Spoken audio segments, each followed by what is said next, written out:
Fight night Whittaker versus Till should be a great main event.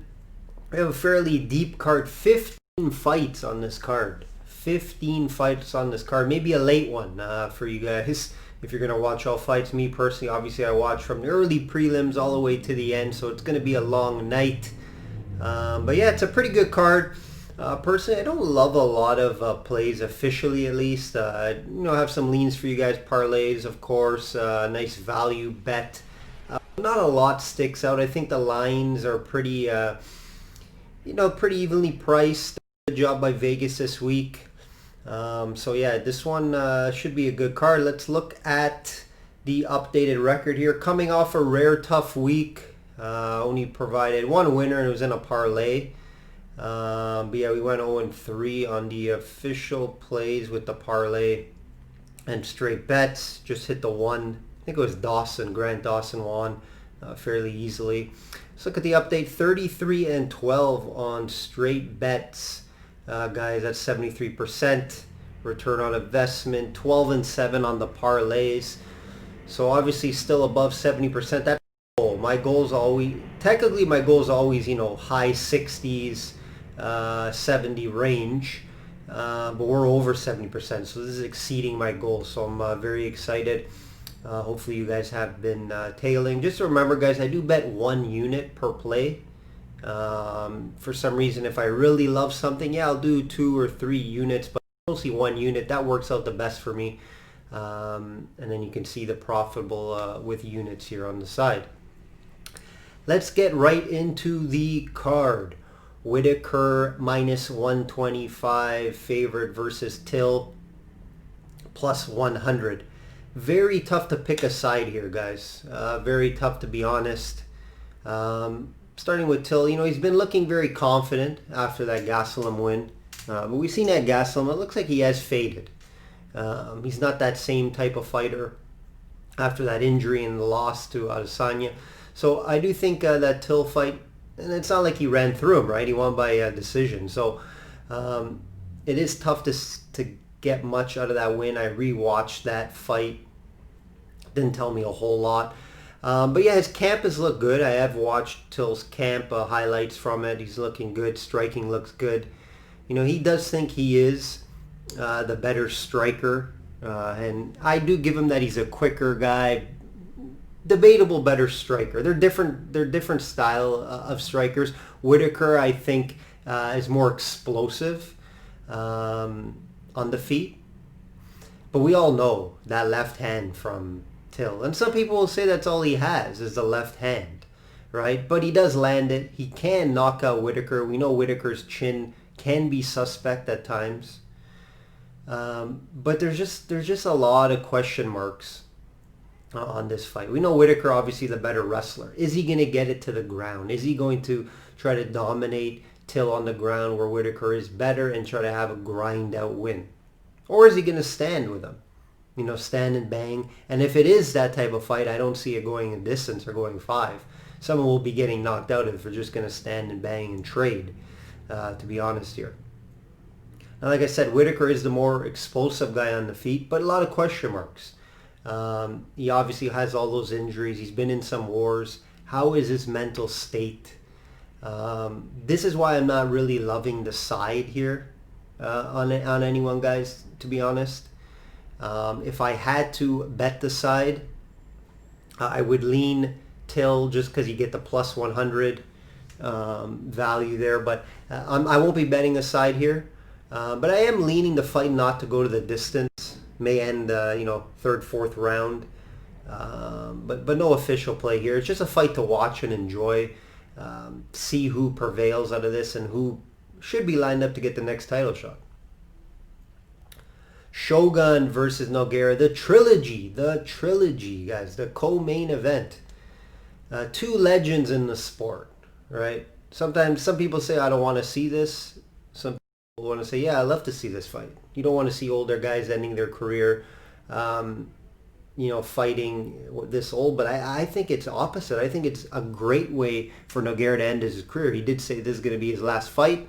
I think it's a perfect way to end it.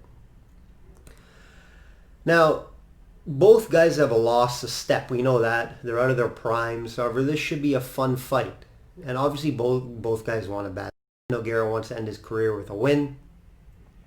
Let's look at some of his notable wins, Nogueira. Now, this is obviously a while back. As you can see, the list I'm going to put. Rashard Evans, Tito Ortiz, Overeem twice, Dan Henderson. Nogueira has lost 4 of his last 6 fights, and those names that he beat, they show you his prime is long gone. Nogueira is coming off an ugly loss to Ryan Spann. Quick TKO. And this will be his last fight, like I said, in the cage. I just think he's way out of his prime. He's in his mid-40s. Shogun, still, I'm not going to say he's young, but he's 38. So obviously he's at the end of his career. But he is coming off a draw against Paul Craig. It was a tough fight to call. I don't think his last victory here, looking at it, is 2018 versus Tyson Pedro. Don't know too much about the guy. I do think Shogun does get it done. I don't love the 188 price. I'm going to throw it in a parlay here a little later. But his 26 wins in his career, 21 are by KO, right? So you probably want to lean the KO and get the plus money.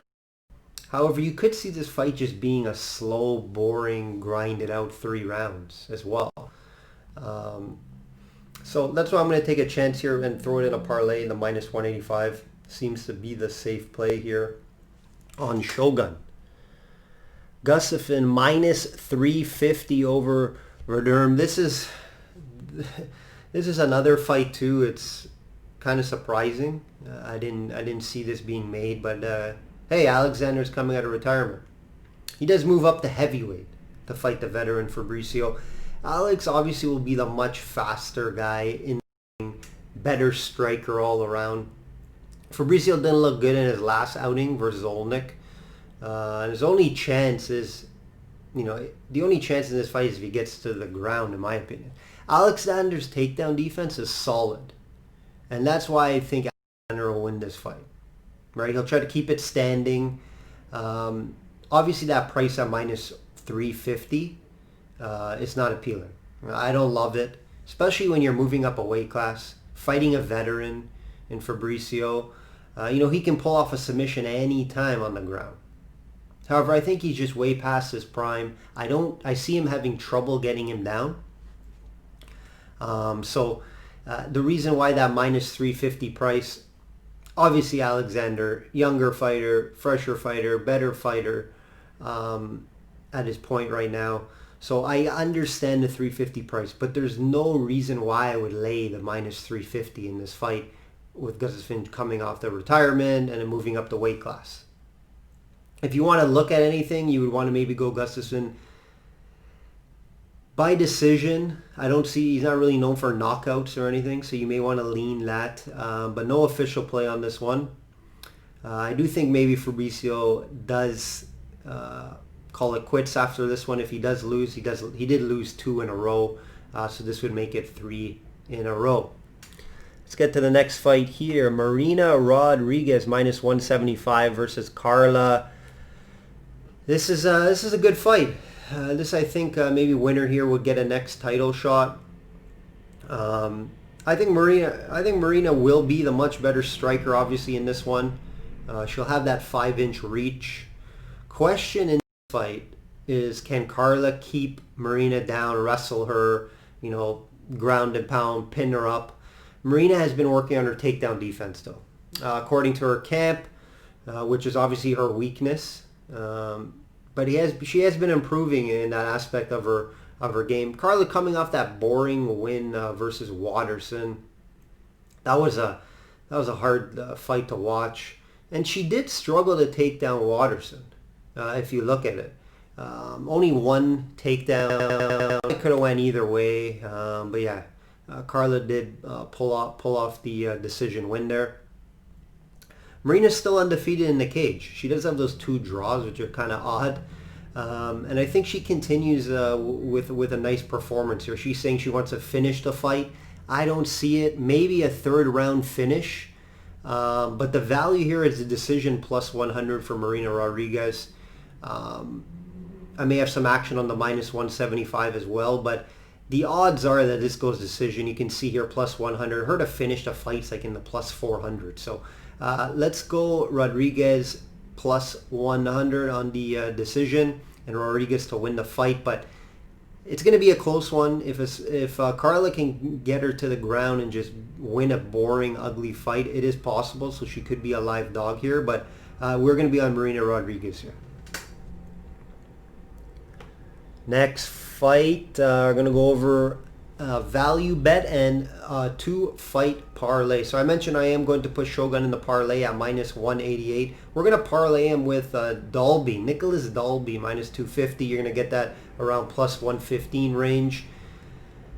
Dalby, just a quick rundown on this, not too much about this fight. He's just going to be the bigger guy in there. This fight's at 170. Ronson, the Canadian, he fights usually at 155. He did mention a few times he doesn't want to be fighting at 170 anymore. However, this is a UFC call-up, and he's going to take it. So he's taking a 170 fight. Question marks with his training. He hasn't been training much. But he's not going to say no to a call-up from the UFC. So I am going to be on Dalby here, minus 250. He should get it done. It might be a decision win, but it should be a grind and easy win for Dalby. Like I said, parlaying it with Shogun minus 188, you're going to get that around plus 115.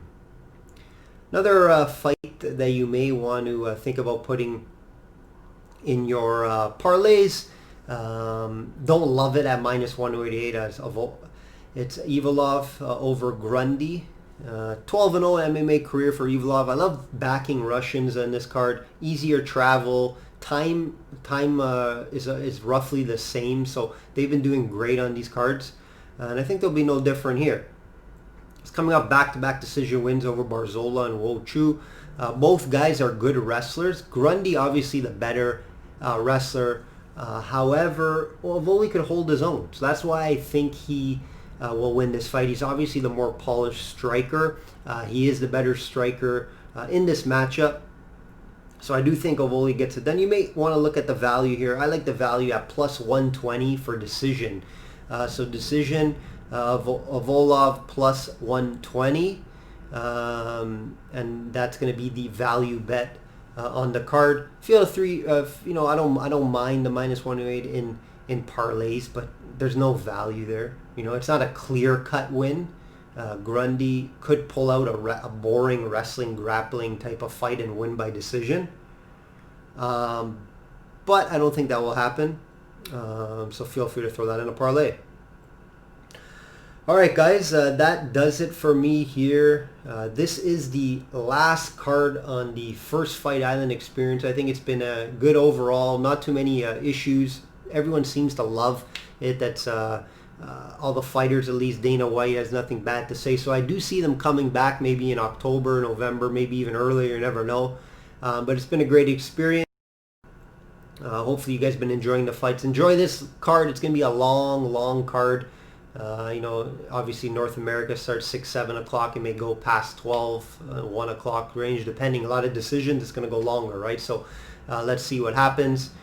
Let's get back on track here, guys. And like I always say, bet smart and know your limits. Take